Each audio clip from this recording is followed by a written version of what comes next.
Buenas tardes.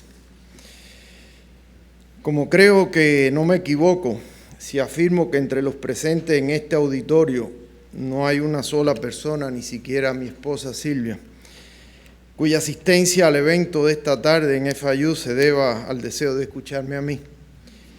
Me propongo ser muy breve para que de esta manera se pueda cumplir con la aspiración de todos ustedes de dialogar con Leonardo Padura. Sin embargo, no quiero dejar de cumplir con la tarea que me encomendó mi amigo Jorge Duani al invitarme a esta presentación, y que no es otra que la de ofrecer un comentario sobre lo que nos ha propuesto Padura con sus palabras en la tarde de hoy. Y hacerlo, dice Duani cuando me escribe, como historiador y conocedor de la realidad cubana. Confío satisfacer esta encomienda y espero que con mi participación pueda contribuir al diálogo con el autor de Herejes. Aclaro, sin embargo, que lo de historiador lo acepto y con gusto, ya que con esa disciplina he trabajado por más de 4 décadas. Pero lo de conocedor de la realidad cubana tengo que matizarlo. Sobre Cuba y su historia algo conozco, pero no todo. Y lo que sé está constituido por una amalgama de situaciones o experiencias vitales que incluyen, entre otras, 14 años de mi existencia dentro de la isla de Cuba, particularmente en La Habana, y aún dentro de ella en espacios y circunstancias muy limitados, y con el hecho de haber pasado la mayor parte de mi historia personal en Puerto Rico. Y con este condicionamiento simplificado en pro de la brevedad, es que me aproximo a lo que Duani catalogó como la realidad cubana. En resumen, nadie puede pensar que mi conocimiento de esa realidad sea el mismo que tiene Leonardo Padura, y que mi lectura de su obra tenga una sintonía total con su mundo y sus circunstancias. En síntesis muy apretada, él escribe desde adentro, yo leo desde afuera. Añado un prejuicio. Soy fanático de la literatura de Padura. Lo he leído casi todo y todo lo que he leído me ha gustado. Eso sí, soy un simple lector, no un especialista en literatura. Se me ocurre presentar a Padura como un cronista, como un testigo que representa con su narrativa, es decir, con sus novelas, cuentos y ensayos, la vida de Cuba, o al menos a una parte de ella, particularmente aquella que está comprendida dentro de lo que se conoce como la era postsoviética y que incluye de manera destacada el llamado periodo especial, además de aquel que en las esferas oficiales de la isla identifican como la actualización.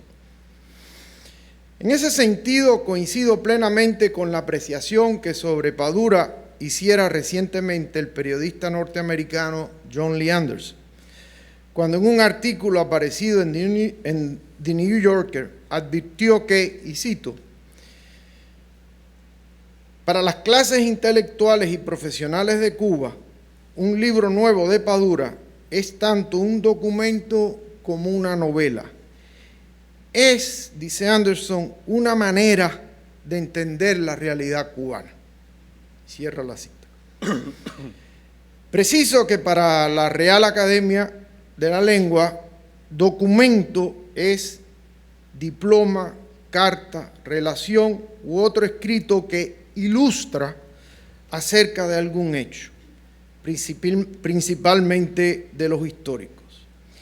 Y eso es precisamente una de las cosas que desde mi perspectiva e interés, desde mi lectura, hace Leonardo Padura. Es decir, montar un relato para ilustrar o darle significado a un periodo dramático de la reciente historia cubana. Dicho esto, les propongo una pregunta también. ¿Para qué?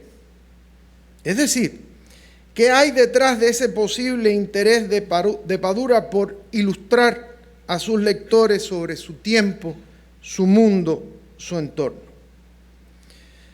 Padura nos acaba de decir que ha escrito Herejes para dar fe de que la práctica del libre albedrío, el intento de libertad del hombre, como le llama el citado Vasily Grossman, siempre entraña riesgos y suele merecer castigo, aún en los sitios y tiempos históricos que más se ufanan de conceder libertades a sus ciudadanos. Partiendo, por lo tanto, de esta afirmación, quiero poner ante la consideración de ustedes dos puntos que para mí son esenciales. Uno, que para Padura el vínculo entre la persona y la libertad individual es consustancial y es un axioma. Y dos, que esa convicción en Padura no es nueva. Herejes la hace explícita, pero es una presencia casi constante en la narrativa del autor. Lleven a cabo un recorrido por la obra de Padura y comprobarán que es cierto lo que digo. Es más, conocer a Mario Conde permite semejante afirmación. Si lo que les acabo de proponer es cierto, entonces lo que afirma John Lee Anderson, es decir, que en la literatura que hace Padura hay una manera de entender la realidad cubana, adquiere profundidad cuando se considera que esa literatura paduriana, se constituye por voluntad expresa del autor en una suerte de registro histórico. Operación que tendría como uno de sus objetivos principales el hacer que sus lectores aprecien las circunstancias que condicionan el ejercicio de la libertad individual en Cuba. Esa necesidad de comunicar semejante contexto estaría vinculada desde mi perspectiva a la experiencia personal de Padura y junto a él a la de su generación. De acuerdo a Padura, él pertenece a la generación de los mandados. A nosotros, nos dice en una entrevista publicada en la página electrónica El Taburete, nos mandaron a hacer de todo. Y aclara, es la generación de los mandados, pero también la generación escondida, porque nunca tuvo capacidad de decisión. En ese sentido, y a partir de esa experiencia vital, es que el escritor, es decir, Padura, hace patente con su escritura la resolución de dejar de ser mandado. Decide poner en práctica su capacidad de decisión, o dicho de otra manera, ejercer su libre albedrío, y se transforma en hereje, al construir una manera de entender la realidad cubana. Pero claro, una manera distinta de entender esa realidad. Si no, ¿qué sentido tendría para las clases intelectuales y profesionales de Cuba, en el sentido que propone John Lee Anderson, esperar un libro nuevo de Padura? Por supuesto, es de rigor que aclare un punto. ¿A qué es distinta esa manera de entender la realidad? Para contestar esta pregunta me propongo enfocar en un pasaje de la novela de mi vida, texto de Padura publicado en el 2002. En esta novela, Padura pone a uno de sus personajes, José de Jesús Heredia, hijo del gran poeta cubano José María Heredia, a reflexionar sobre la escritura de la historia. La ocasión está marcada por una disyuntiva a la que José de Jesús se enfrenta y que tiene el potencial de cambiar el conocimiento que se tiene sobre su padre y sobre, cito, varios de los hombres que convivieron con él. Para José de Jesús, para Padura, la historia se escribía, y cito, con omisiones, mentiras evidencias armadas a posteriori, con protagonismos fabricados y manipulados. Los dueños del poder lo hacían constantemente y la verdad histórica era la puta más complaciente y peor pagada de cuanto existieron. Pobres historiadores.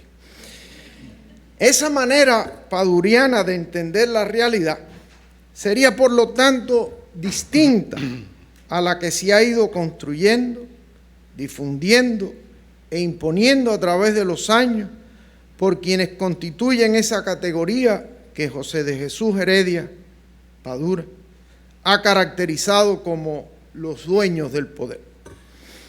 En ese sentido, para mí es evidente que Padura, como persona que ejerce su libertad individual, quiere a través de su narrativa dejar constancia de su relato, de un relato alternativo al elaborado desde el poder, de un relato que le ofrece al lector la posibilidad de entender la realidad cubana de una manera distinta y que nos dice que ante el desplome de cierta utopía comienza a emerger en Cuba el ciudadano autónomo que va cobrando conciencia de su libertad individual. De ahí entonces el autor de Herejes por ilustrar a sus lectores sobre su tiempo, su mundo, su entorno. Es verdad que con un relato como el que acabo de proponer, el escritor asume numerosísimos riesgos. ¿No lo ha advertido el propio autor? ¿No es el ejercicio de la libertad individual un acto peligroso? Pero también es cierto que al ejercer el libre albedrío, Padura cumple con la conducta que él mismo define en Hereje y que se manifiesta mediante la voz de un personaje maravilloso, el Jajam Ben Israel. Inquirido por su discípulo, Elías Ambrosio Montalvo de Ávila, acerca de la transgresión, el sabio judío ofrece unas reglas para cumplir con el comportamiento correcto. Y termina su consejo con las siguientes palabras: y si no ofendes al bendito, puedes olvidarte de tus vecinos. Claro, si estás decidido a asumir los riesgos de enfrentar las iras de los hombres, que en ocasiones pueden ser más terribles que la de los dioses. Después de todo, para eso se ha escrito la novela. Gracias.